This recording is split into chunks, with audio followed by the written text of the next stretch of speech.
Heribert Abel-Adjovi, dans votre viseur ce matin, l'ONU, les grandes puissances, ça ne manque pas d'intérêt, soit le titre de votre chronique, au nom de la géopolitique de l'usure. Heribert, bonjour. Bonjour Winner ABC, chers téléspectateurs, bonjour.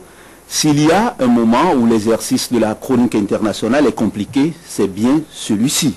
Comment parler aujourd'hui de la Côte d'Ivoire sans être taxé de pro-Ouattara ou de pro-Gbagbo? Et pourtant, il faut bien en parler et, si possible, carte sur table. Au jour d'aujourd'hui, le rappel des faits de cet imbroglio juridico-politique se résume à ceci. Le jeudi 2 décembre, le président de la Commission électorale indépendante, la CEI, Youssouf Bakayoko, a proclamé Alassane Dramane Ouattara président de la Côte d'Ivoire avec 54% des voix contre 45% pour Laurent Koudou-Gbagbo. Mais avant cette annonce, le président du Conseil constitutionnel, Paul Yaoundé, avait déjà dessaisi cet organe de la proclamation des résultats provisoires au motif qu'il aurait dû le faire dans les délais légaux de 72 heures.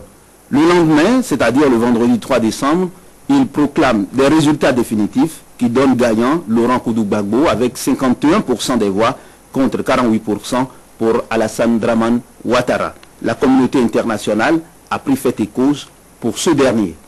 À l'analyse, il est difficile de prendre position dans ce bras de fer à l'ivoirienne.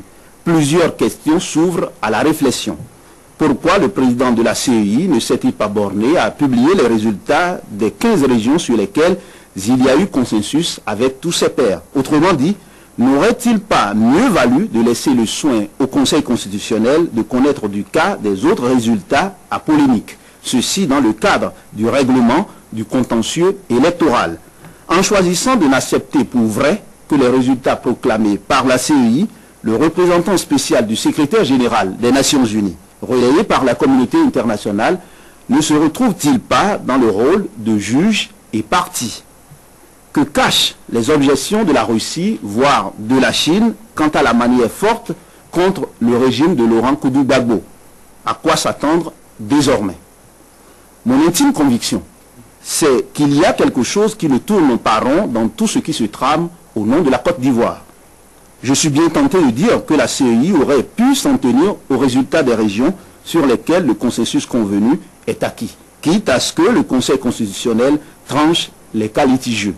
Je sais qu'on me dira que le Conseil constitutionnel est monocolore ou plus simplement pro-Gbagbo. Je comprends bien, mais cette manière de voir les choses me gêne personnellement, parce que cela voudra dire que le choix des membres du dit Conseil est anticonstitutionnel, ce qui n'est pas le cas. Pro-Gbagbo ou pas, le Conseil constitutionnel ivoirien n'en est pas moins constitutionnel. Ses membres ont été désignés selon les règles de l'art. Le seul argument alors valable, c'est que la communauté internationale n'a accepté l'élection présidentielle en Côte d'Ivoire que pour voir un candidat préindiqué sortir son épingle du jeu.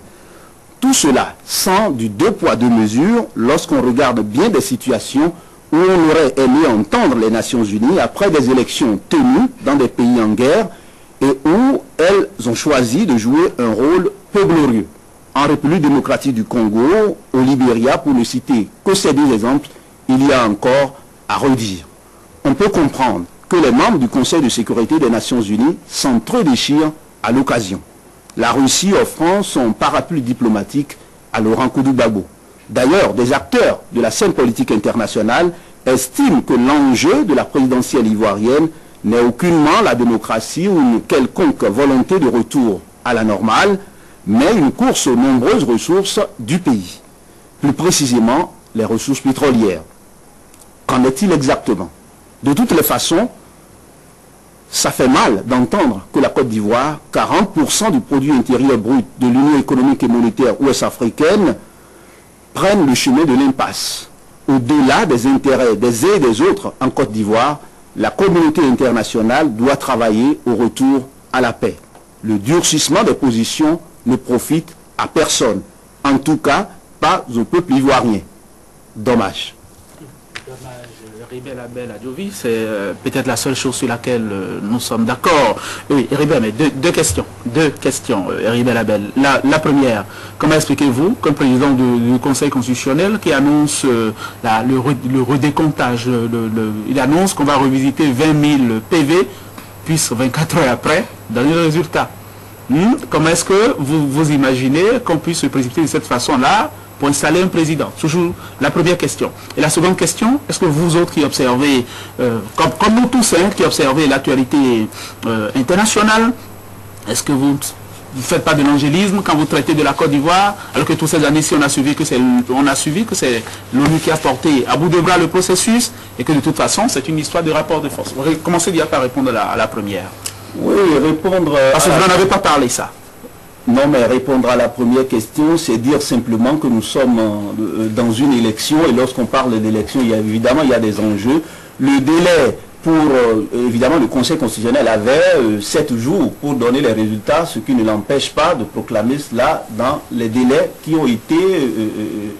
dans lesquels il a proclamé ses résultats. Donc je ne peux pas juger... 24 heures pour revisiter 20 000 PV. Ça, c'était la première question. La seconde... Non, ce n'est pas aussi simpliste. Ce que je voudrais dire tout simplement, même sur cette première question, c'est que moi, je veux m'en tenir à ce qui est.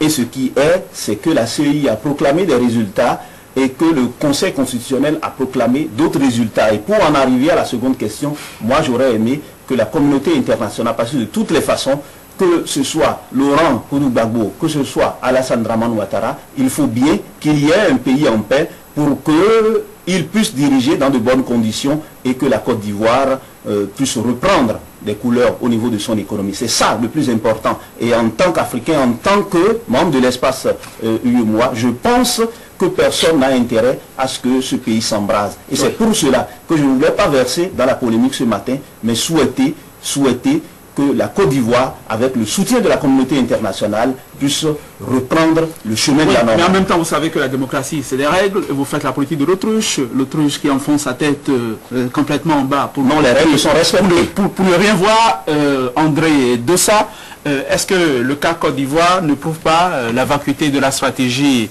de l'ONU? L'ONU, si budgétivore à souhait, mais visiblement pas très efficace. Non, je ne crois pas. D'abord, je constate que le chroniqueur a refusé de reconnaître l'évidence. L'évidence, à mon avis, c'est qu'on a organisé des élections, je crois, les plus chères au monde, en Côte d'Ivoire, processus concerté, consensuel, que tout le monde applaudissait, et qui a donné comme président élu Ouattara, mais que le Conseil constitutionnel a refusé d'adouber et a refait les choses pour investir un autre président, celui qui n'a pas été élu. Le rôle de l'ONUCI, Yoon Choi a dit qu'il ne s'est pas contenté de certifier les chiffres de la CEI, mais qu'il a certifié les chiffres de ses propres services. Absolument. De ses propres services. Vous savez, les gens ont investi des milliards dans les élections en Côte d'Ivoire, dont on a mis tout en œuvre. On a pris toutes les précautions possibles pour justement éviter cette impasse. Mais malheureusement, puisqu'il y a un des acteurs qui peut-être apparemment trompé par les sondages, les 8 sondages, a remarqué au lendemain des élections que, attention, il s'est trompé, il n'aurait pas dû peut-être laisser faire le jeu et à retourner Kazakh, et puis voilà où nous en sommes. Donc je pense qu'il y a un vainqueur des élections en Côte d'Ivoire, c'est Ouattara. Il bien parler de la Russie. Vous avez parlé plus loin de pétrole en Côte d'Ivoire. Donc il faut comprendre l'attitude de la Russie qui n'a pas été aussi ferme que les autres. Vous imaginez, le Japon qui n'a pas l'habitude de se prononcer dans ce genre de situation, le Japon a pris position. C'est des gens qui ont investi, qui ont donné de leur argent pour qu'on organise les élections en Côte d'Ivoire.